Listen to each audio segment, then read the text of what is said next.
इस मूवी में हम लोग दो लड़कियों को देखेंगे जिन्हें कुछ लड़के किडनैप करके ले जाते हैं और वो लोग उन्हें ड्रग्स देकर जंगल के बीचों बीच लेकर जाते हैं। इसके बाद वो लोग इन लड़कियों के साथ यहाँ क्या करते हैं ये हम लोग आगे इस वीडियो में देखेंगे। तो चलिए इस मूवी को शुरू करते हैं। मूवी के शुरुआत में हम लोग दो खूबसूरत लड़कियां कैटी और नैन्सी को देखते हैं। वो दोनों एग्रीकल्चर की पढ़ाई कर रही थी, इसलिए वो आगे की पढ़ाई करने के लिए न्यूयॉर्क के एक फार्म में जाने वाली थी। अगले दिन उन दोनों को लेने के लिए इनके अंकल जैसन यहाँ आते हैं। जैसन एक FBI एजेंट है। यहाँ से निकलने के बाद जब वो लोग जसन के घर में पहुँचते हैं तब यहाँ इनकी मुलाकात जसन की गर्लफ्रेंड से होती है। वो इन दोनों लड़कियों को देखकर बहुत खुश होती है। अगले दिन जैसन उन्हें बस स्टॉप पर लेकर जाता है। दोनों जैसन से कहती है कुछ ही देर में बस यहाँ आ जाएगी, इसलिए आप अपने काम में जा सकते हैं। जैसे ही हम लोग वहाँ पहुँचेंगे आपको मैसेज कर देंगे। तब जैसन इन लोगों से कहता है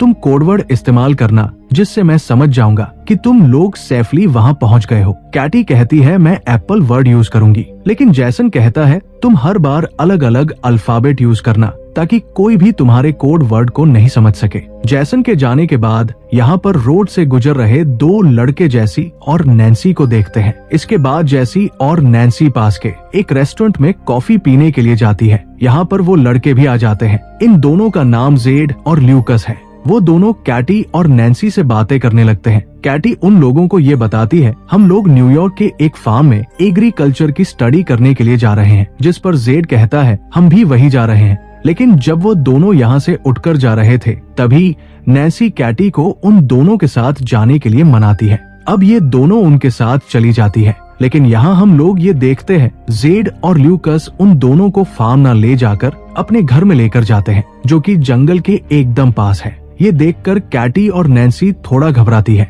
और ये लोग इन्हें तुरंत गाड़ी को फार्म की तरफ ले जाने के लिए कहती है। लेकिन तभी घर से जेड और ल्यूकस की मॉम आती है, जो कि इन दोनों को बड़े प्यार से चाय के लिए इनवाइट करती है और वो कहती है जेड और ल्यूकस तुम्हें बाद में वहाँ पहुँचा देंगे। अब ये दोनों चाय पी रहे थे तभी कैटी के पास उसके अंकल जैसन का मैसेज आता है, जिसमें कैटी उन्हें कोडवर्ड में एप्पल लिखकर रिप्लाई करती है, जिससे जैसन ये समझ जाता है कि वह दोनों सेफली फार्म में पहुंच गई है। अब ल्यूकस की मॉम उन दोनों को कुछ खाने के लिए देती है, जिसे खाते ही कैटी और नैन्सी को नशा होने लगता है, क्योंकि उस खाने में ड्रग्स मिला हुआ था। अब ये दोनों समझ चुकी थी कि उनके साथ गलत किया जा रहा है, जिसके बाद ये दोनों यहाँ से भागने की कोशिश करती है, लेकिन थोड़ी दूर जाकर वो बेहोश हो जाती है। जिसके बाद जेड और ल्यूकस यहाँ आकर इन्हें उठाकर वापस घर में लेकर जाती है। अगले दिन जब इन दोनों को होश आता है तब ये लोग खुद को एक जंगल में पाती है। इनके हाथ लोहे के जंजीरों से बंधे हुए थे।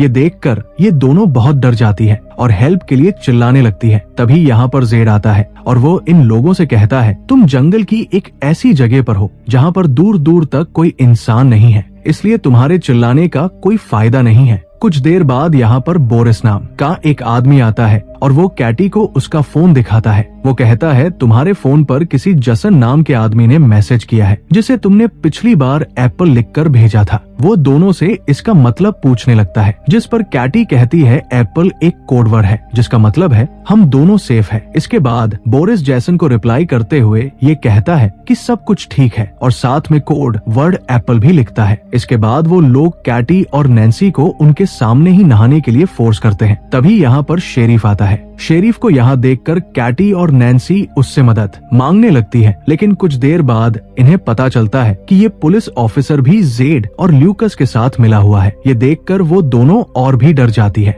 इसके बाद हम लोग ये देखते हैं वो पुलिस वाला पावर बढ़ाने के लिए एक दवा खाता है और वो अपने लिए कैटी को चूज करता है। इसके बाद हम लोग उस पुलिस वाले को कैटी के कंटेनर से बाहर आते हुए देखते हैं। इस सीन को देखकर हम लोग ये समझ पाते हैं कि उस पुलिस वाले ने कैटी के साथ क्या किया होगा। वहीं दूसरी ओर हम लोग जैसन को देखते हैं, जिसे कैटी और नैन्सी की बहुत फिक्र हो रही थी, क्योंकि कैटी ने मैसेज में एप्पल वर्ड को दोबारा यूज किया था। इधर वो लोग नैन्सी के कंटेनर में एक शराबी और संकी आदमी को भेजते हैं, जो कि अंदर जाकर नैन्सी को बहुत टॉर्चर करता है, जिससे नैन्सी बहुत चिल्लाती है और इसके बाद वो नैन्सी के साथ जबरदस्ती करता है। यहाँ पर ये सभी लोग हैवानियत की सारी हदें पार कर चुके थे। असल में ये लोग कैटी और नैन्सी से जबरदस्ती धंधा करवा रहे थे। इधर जैसन कैटी और नैन्सी के बारे में पता करने के लिए न्यूयॉर्क के एग्रीकल्चर फार्म में कॉल करता है। तब उसे ये मालूम चलता है कि वह दोनों एक बार भी वहाँ नहीं गए हैं, जिससे जैसन ये समझ जाता है कि वह दोनों बहुत बड़ी मुसीबत में है। इसके बाद वो तुरंत उन्हें ढूंढने के लिए निकल जाता है। इधर कैटी और नैन्सी के साथ बहुत बुरा हो रहा था, क्योंकि यहाँ अगले कस्टमर के आने से पहले जेड और ल्यूकस उन दोनों के चेहरे को कपड़े से ढक देते हैं और वो कस्टमर भी पिग वाला मास्क पहन लेता। इसके बाद जब वो कस्टमर इनके पास आता है, तब जेड और ल्यूकस कैटी और नैन्सी के चेहरे से उस कपड़े को हटाकर इन दोनों को कस्टमर को दिखाते हैं। जैसे ही ये दोनों लड़कियां इस आदमी को देखती हैं, वो लोग इसके चेहरे को देखकर बहुत डर जाती हैं और जोर जोर से चिल्लाने लगती हैं। इसके बाद वो आदमी नैन्सी को चूज करता है। वो उसे कंटेनर में ले जाकर उसके साथ जबरदस्ती करता है। अब उस आदमी के जाने के बाद जब कैटी नैन्सी के पास में जाती है, तब वो देखती है नैन्सी की हालत बहुत ज्यादा खराब हो चुकी है। वहीं दूसरी तरफ इधर जैसन पुलिस स्टेशन पहुंचता है और वो यहाँ एक ऑफिसर से मिलता है। ये वही पुलिस ऑफिसर है जिसने कैटी के साथ जबरदस्ती की थी। जैसन उसे कैटी और नैन्सी के किडनैपिंग के बारे में बताता हुआ ये कहता है कि वो भी एक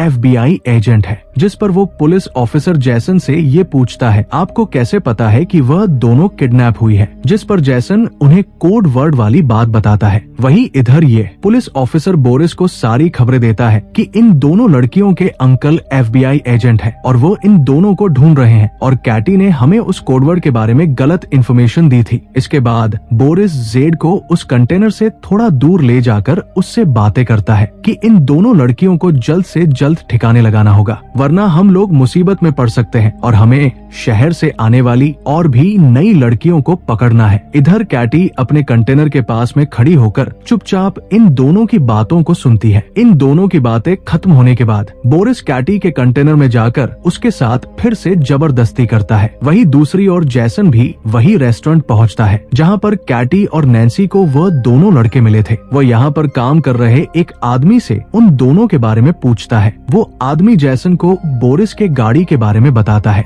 इधर कैटी नैन्सी को ये बताती है, ये लोग हमें अब मारने वाले हैं। तभी जेड और बोरिस उसी नशेड़ी आदमी के साथ यहाँ आते हैं जिसने कैटी के साथ जबरदस्ती की थी। वो लोग नशेड़ी आदमी से कहते हैं, हम लोग जल्द ही वापस आएंगे, तब तक तुम इन दोनों लड़कियों पर नजर रखना। ये कहकर वो लोग यहाँ से जाते हैं। उन दोनों के यहाँ से जाते ही कैटी उस नशेड़ी आदमी को अपनी तरफ अट्रैक्ट करने लगती है और उसे अपने साथ इंटीमेट होने के लिए उकसाती है। ऐसा करते हुए वो जैसे ही उस नशेड़ी आदमी के पास में जाती है, वो उसके गले पर जोर से काट लेती है, जिससे उसके गले से खून निकलने लगता है और यहीं पर उस नशेड़ी की मौत हो जाती है। इसके बाद वो दोनों अपनी हथकड़ियां खोलकर वहीं पर छुप जाती है। जब पुलिस वाला यहाँ पहुँचता है, तब वो लोग चुपके से पुलिस वाले की गाड़ी को चुराकर यहाँ से भाग जाती है। इसके बाद ये दोनों एक मॉल में जाती है और बहुत सारे अजीब औजार और सामान खरीदती है। इधर जैसन बोरिस के कार इंश्योरेंस कंपनी में पहुँचता है। यहाँ पर उसे बोरिस के घर का पता मिल जाता है। इधर हम लोग बोरिस को देखते हैं जो कि अपने घर में म्यूजिक लगाकर एंजॉय कर रहा था। तभी यहाँ पर कैटी और नैन्सी आ जाती है। टेनिस बॉल पर काफी सारी कीलें लगाकर उसके मुंह पर मारती है, जिससे वो बेहोश हो जाता है। इसके बाद जैसे ही उसे होश आता है, तब वो खुद को एक टेबल में बंधा हुआ पाता है। लेकिन बोरिस खुद को छोड़ने के लिए उन्हें बहुत सारे पैसों का ऑफर देता है। लेकिन कैटी और नैन्सी को पैसा नहीं बल्कि अपना बदला चाहिए था। वही अंकल जैसन भी बोरिस के घर के बाहर पहुंच चुके हैं। इधर कैटी और नैन्सी उससे उस मास्क वाले आदमी का एड्रेस पूछती है, जिससे बोरिस उन्हें एड्रेस बता देता है। इसके बाद वो लोग बोरिस के पीछे कीलों से भरा हुआ एक बेसबॉल बैट घुसा देते हैं, जिससे बोरिस जोर जोर से चिल्लाता है। इन आवाजों को सुनकर जैसन जल्दी से घर के अंदर आता है और आकर देखता है बोरिस मर चुका है। तभी उसे घर के बाहर गाड़ी की आवाज सुनाई देती है। लेकिन जब तक वो बाहर जाता, कैटी और नैन्सी यहाँ से निकल चुकी थी। अब जैसन जल्दी से पुलिस स्टेशन जाता है और उस पुलिस ऑफिसर से दोबारा कैटी और नैन्सी के बारे में पूछता है। इसी दौरान जैसन कैटी और नैन्सी को कॉल करने की कोशिश करता है। तभी उसे पता चलता है कैटी का फोन उस पुलिस ऑफिसर के जेब में है। इससे पहले कि जैसन कुछ कर पाता, वो पुलिस ऑफिसर देखकर जसन के पीछे गन पॉइंट करके खड़ा हो जाता है। वही इधर कैटी और नैन्सी एक चर्च में पहुंचते हैं, जहां हम लोग ये जानते हैं वो पिग मास्क वाला आदमी कोई और नहीं बल्कि इस चर्च का फादर है। तभी कैटी पीछे से उस पर हमला करके उसे बेहोश कर देती है। इसके बाद वो दोनों उसे गाड़ी के पीछे बांधकर घसीटते हुए टाउन की तरफ लेकर जाते हैं। इसके बाद ये लोग एक दुकान से माचिस और पेट्रोल खरीदकर उसे जलाकर मार देते हैं। वही इधर हम लोग ये देखते हैं वो पुलिस वाला जैसन को एक चेयर से बांध देता है। कुछ देर के बाद वो नई लड़कियों को किडनैप करके यहाँ पर लाता है। इसके बाद जब वो लड़कियों के साथ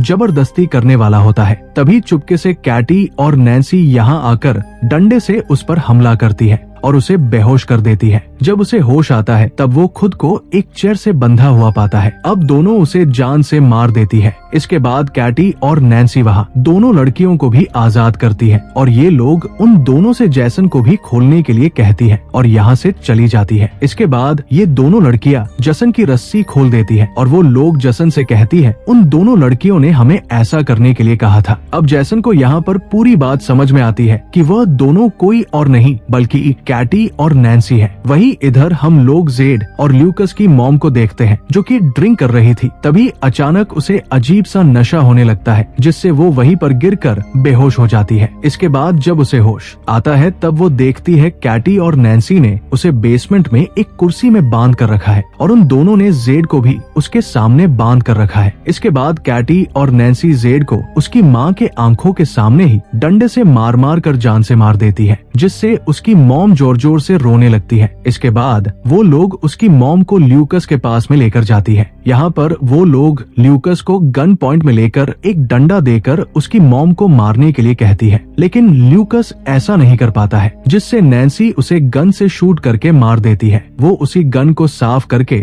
ल्यूकस के हाथों में देती है ताकि पुलिस को ऐसा लगे कि दोनों माम बेटे आपस में ही लड़कर मर गए हैं। इसके बाद ल्यूकस की मॉम कैटी और नैन्सी से ये कहती है, अगर तुम मुझे नहीं मारोगी तब मैं तुम्हें बहुत सारे पैसे दे सकती हूँ। उसकी बात सुनकर कैटी और नैन्सी बहुत हंसती है। तभी नैन्सी एक कटिंग मशीन से बहुत ही बेरमी से उसके सर को काट देती है। अब हम लोग कुछ दिनों बाद का सीन देखते हैं। यहाँ अंकल जैसन कैटी और नैन्सी के घर में जाते हैं और उन दोनों को दोबारा अपने साथ न्यूयॉर्क लेकर जा रहे थे और इसी सीन को दिखाते हुए ये मूवी यहीं पर खत्म हो जाती है। ऐसे ही वीडियोस के लिए आप हमें टेलीग्राम और इंस्टाग्राम पर फॉलो कर सकते हैं, जिसका लिंक डिस्क्रिप्शन में दिया हुआ है। और मूवी अच्छी लगी हो तब एक लाइक जरूर कर देना और ऐसे ही वीडियोस के लिए मेरे चैनल को जरूर सब्सक्राइब कर लेना। तो मिलते हैं हमारे नेक्स्ट वीडियो में।